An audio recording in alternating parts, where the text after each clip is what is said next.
क्या राष्ट्रपति पुतिन की वजह से पीएम मोदी और राष्ट्रपति जिनपिंग की हुई थी मुलाकात? रूस ने दिया जवाब। रूस के कजान में हुए ब्रिक्स सम्मेलन को रूस ने सफल बताया है। पिछले हफ्ते के ब्रिक्स शिखर सम्मेलन के परिणामों पर दिल्ली में मीडिया को जानकारी देते हुए भारत में रूसी राजदूत डेनिस अलीपोव ने कहा कि ये 35 राज्यों और 6 अंतर्राष्ट्रीय संगठनों के नेताओं के साथ विस्तारित प्रारूप में पहला शिखर सम्मेलन था, जिसमें संयुक्त राष्ट्र महासचिव के साथ साथ एशियाई, अफ्रीकी और लैटिन अमेरिकी देश शामिल थे। उन्होंने कहा कि यह एक समावेशी मंच है।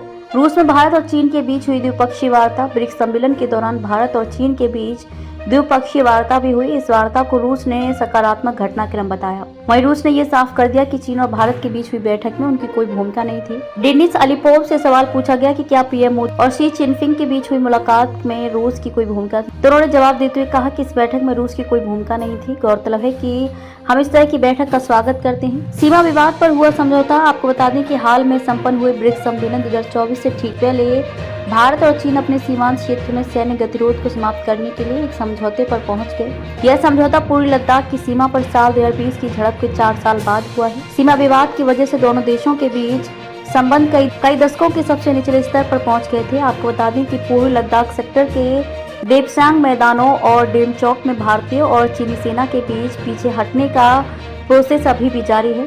रक्षा मंत्रालय की ओर से जानकारी दी गई कि दोनों देशों के बीच कूटनीतिक संबंधों को बेहतर बनाने के लिए भारत और चीन आज और 29 अक्टूबर तक वास्तविक नियंत्रण रेखा के पार सैन्य वापसी की प्रक्रिया पूरी कर लेंगे। पीएम मोदी ने की थी सीमा विवाद सुलझाने की अपील। भारत और चीन के बीच हुई बैठक के दौरान पीएम मोदी ने कहा था, सीमा पर शांति और स्थिरता बनाए रखना हमारी प्राथमिकता होनी चाहिए। आपसी विश्वास, आपसी सम्मान और आपसी संवेदनशीलता हमारे संबंधों का आधार होना चाहिए। चीन को लेकर विदेश मंत्री ने क्या कहा? विदेश मंत्री एस जयशंकर ने कहा कि लद्दाख के देपसांग और डेमचौक में सैनिकों का पीछे हटना पहला कदम है और उम्मीद है कि भारत 2020 की गश्त की स्थिति में वापस आ जाएगा। विदेश मंत्री ने कहा कि अगला कदम दोनों देशों के बीच तनाव कम करना है। हालांकि ऐसा तब तक नहीं होगा जब तक भारत को यकीन नहीं हो जाता कि दूसरी तरफ भी यही हो रहा है।